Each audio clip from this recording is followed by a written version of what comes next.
Welcome back, everybody, to Caravan of Garbage, where we're wrapping up the Wolverine Trilogy. I had a thought earlier in the week, which is imagine oh, yes. you were a huge fan of Wolverine. Go on. But you'd only seen these movies, like no other context. You're not interested in the X-Men movies. You're just like, I love Hugh Jackman. He's Wolverine. I love that. And I know there's a self-contained trilogy. They're always like the Wolverine Trilogy. Get it in a box set. And then you watch these three movies. Just a guy fighting a laser-eyed guy on a nuclear power plant tower, and then a guy just jumping over trains on a bloody in Japan, and then fighting a big silver samurai. And this one, sad guy in the dirt. You know? Yeah. Would you be let down by the last one? Well, I don't know. I mean, maybe if you grew up with them, you know? Sure. Over this 8 But again, you've missed the X-Men movies You've somehow. missed them all. Yeah. You don't even know that they exist. You saw the end of the Wolverine, the post-credits, and you were like, what the fuck was that? Who are they? So this guy shows up and he says, Wolverine, I need your help. And then nothing. And then he's sad and he lives in an old farm or factory or something. What happened? They're never going to explain it. No. And guess what? They don't. Even if you have watched all the other movies, they don't. Well, let's talk about the timeline of this movie. Okay. Leave a like, of course, because I'm going to be talking about the timeline. All right. So James Mangold stated that this movie is set in 2029, and the idea to do that was that it doesn't conflict with anything coming before it. So technically it's like 6 years-ish after Days of Future Past, but also, if you go to the Marvel wiki pages, the main... I will and do. Good. The main X-Men timeline, which also isn't one timeline, but that's a whole other video and story, That's Mason, right. which we've probably done. We've done and we still haven't covered enough. Like it's endless. You figure it out. Yeah. So the main X-Men timeline is Earth 10005, and this movie alone, and none of the others, is Earth 17315. That's right, I said it like that. Okay, and at time of recording, Deadpool and Wolverine is not out yet. Yeah. So we can only speculate which Wolverine is in that movie. It's probably the other one. Yeah, it's probably the other one. It's not this one. No. Different hair, different beard. Yeah. And he's dead. Spoiler alert. I had a note about timelines. You know, sometimes we look back at old sci-fi movies that are set in a future that's now the past, and we go, oh, how quaint. Blade Runner, it's set in 2019. They thought we'd have flying cars. Isn't that a bit of fun? I think in the 2030s, we're going to look back on this movie set in 2029 and think, wow, they really thought we'd have it good now. Imagine getting to live in an upturned grain silo in the desert. The sheer opulence. Only 2 roommates. Can you imagine? It's got a fence. Well, it had a fence. Yeah. It doesn't have a fence Probably anymore. got a breeze some days. Oh, a my hot God. breeze, you know? Brilliant. What a world. Now, I think you said that you look at this movie like maybe the first X-Men movie happened and then some other stuff we didn't see, but nothing else. That's what I like. I like the ambiguity of this. You know, Yeah. this movie makes reference to some events around the Statue of Liberty. The media seems to know about the concept of the X-Men. Yep. But we don't really know. They know they're all dead. They know they're all dead. And Wolverine in this movie, he makes reference to how the stuff that happened in the comic books isn't what happened in real life. Costumes for one. Certainly. So I kind of like the idea that maybe all that really happened in this universe was maybe some of X-Men 1, and that's it. You know, none of the other crazy stuff. They're just riding high off that Statue of Liberty thing that happened. Remember that? I mean, we've caused some destruction now. We have killed a lot of innocent people. But you remember the thing? Remember I spun around that Statue of Liberty's hat that one time on my claws? Do you remember that? Oh, man. There's no video of that, but it happened. I also like the idea that maybe Professor X wasn't this, like, incredible precision instrument back in the Which day. he isn't in the comics, really, is he? Yeah, like you know, in the previous movies, we see him like freeze the entire population of a shopping mall. Oh, I thought you meant like as a human being. Oh, like yeah. like a good soul. Oh yeah, no, absolutely not. He never is that. and you know, sometimes he can like, you know, finally edit out somebody's memory or whatever. But like, what if he's just kind of a menace? Like maybe he was just this kind of steamroller. Like all he could do was sense some thoughts and then just... He was a rich guy who went, I can do a school. Yeah, right. I don't like this education system. I'll do a school. Oh, I killed everyone. Oh, no. I sneezed and I killed everyone. Yeah. But again, the ambiguity means you can think whatever you like. And That's I think right. that's interesting. And also, you can get as bloody and R-rated as you want, mate. Hell yeah. Effing and jeffing. It makes for great stabbing. I think the LLPMs, the limb loss per minute ratio. Oh, yeah. It's off the charts, It mate. is absolutely off the charts. You can F, you can Jeff. Yep. You can slice, you can dice. So prior to this movie coming out, if you recall, Hugh Jackman, he went to, I think, some kind of Comic-Con. One of those Comic-Cons we had back in the before times. And he came out on stage and he went, old man Logan, and everybody just lost their minds. And I think in retrospect, like there's elements of that in this movie, but I think it's funny that in the Old Man Logan comic book, Logan is this avowed pacifist who'll go to any lengths, experience any amount of trauma to avoid hurting anybody. But at the start of this movie, Wolverine just kills 3 guys immediately for trying to steal a wheel off his car. I mean, they did shoot him, but yeah. Yeah. Yeah, you're not wrong. Well, this is not Old Man Logan. No. I mean, there's elements of it, like the slow healing, and he's just having a run of bad luck. Can't get through a fence. I love that. You just can't get through a fence. Yep. You're just having a bad time. James Mangold, the director of this, he came out and just said, listen, this is Craig Kyle's X-23 run more than anything else. Yeah. And I think just calling it Old Man Logan and leaning into that for the marketing and the hype was a good idea. Because, I think that's what people were asking for, really. I had a thought. It also came out this year, or potentially the next year or the previous year, The Last Jedi. Yeah. And it also features like an iconic crowd favorite character. With a beard. Who's like a sad wreck now. Yeah. And I think your thoughts of limb loss per minute. I think that is probably what tipped this one over to, beloved by the fans and The Last Jedi, more divisive. Yeah. It's that Wolverine in this, very divisive in terms of limb loss. True. And I guess also we'd seen, 14 to 15 Wolverine adventures prior. true. Like people were hanging out for Yeah. Luke Skywalker to do a flip. But we'd seen Wolverine do a flip. That's probably true. Many times. At this point, we're finding the joy in not seeing Wolverine do a flip. You know what I mean? Yeah, you're absolutely To have right. a grumble about it. That's exactly it. I'm too old to do a flip. And the audience is like, we're also too old to do a flip, actually. We grew up with these 3 movies and these 3 movies alone. I think also making it R-rated, it's not just the gore that makes it a great movie, I feel. Because also they talk about how it's not catered to children. You can make scenes longer. There's more dialogue. The concepts for a comic book movie, they're more complex. And there's the stabbing. But like you can't take the time in, I don't know, X-Men, the one where they have to cross the road. To do things like this, To cross the road because of aliens. If you were confused, it's the one they have to cross the road because of aliens, and then they get on the train, and then the train spins off into space or whatever. Absolutely. Yeah, and look, I just want to shout out a few performances in this. Daphne Keane is incredible. First role? Yeah, I believe so, Ever? yeah. Yeah.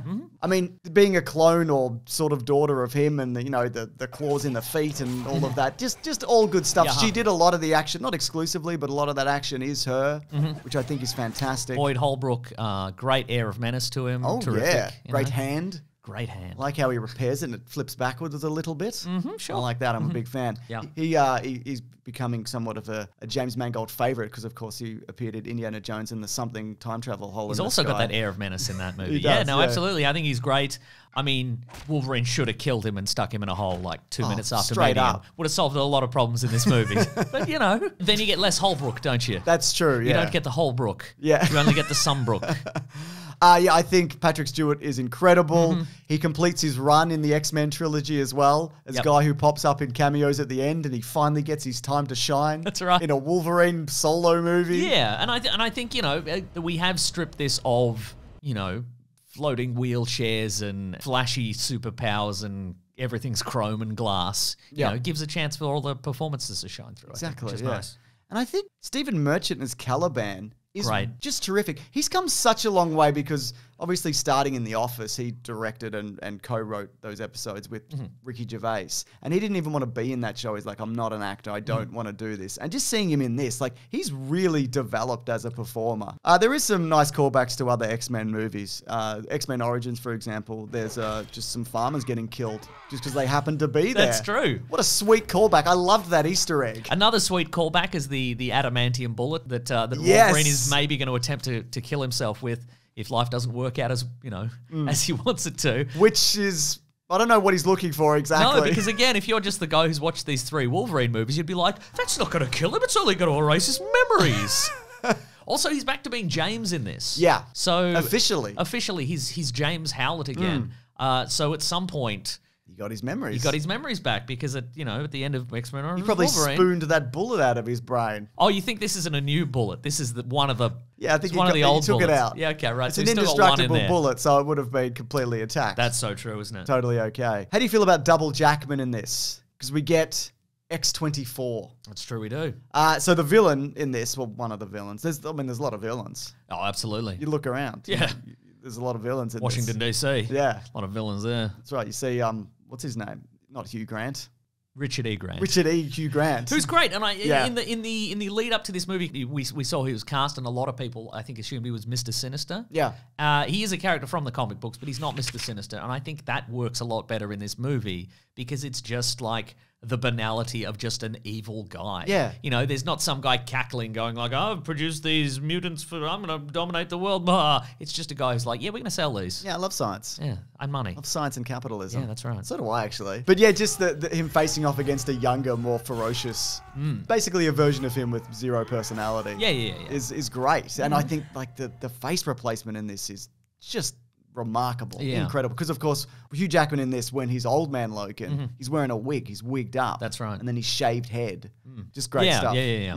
Oh, I've got here just the subheading that says sweet callbacks in the finale. Okay. So here we are. 80% of all X-Men movies are running in the woods. We get that. Sweet callback. Yep. So here we get the ultimate running in the woods sequence. Wolverine fights another Wolverine, just like in X-Men 1 with Mystique. Remember that? She was a Wolverine. And X-Men 2 when he fights a Lady Wolverine. Oh, yeah. Lady Deathstrike. And then in 3, there was probably some guys in that big field of random mutants. There was a Wolverine in there would have been a somewhere. Wolverine guy, yeah. We got Adamantium Bullet, as mentioned. That's And true. technically it did erase his memories.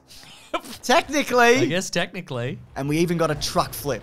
I mean, it's a bit sloppier than your regular X-Men truck flip, but it did the job. I recognize the reference. Yeah. Also, I think Professor X's wheelchair falling over counts as a truck flip.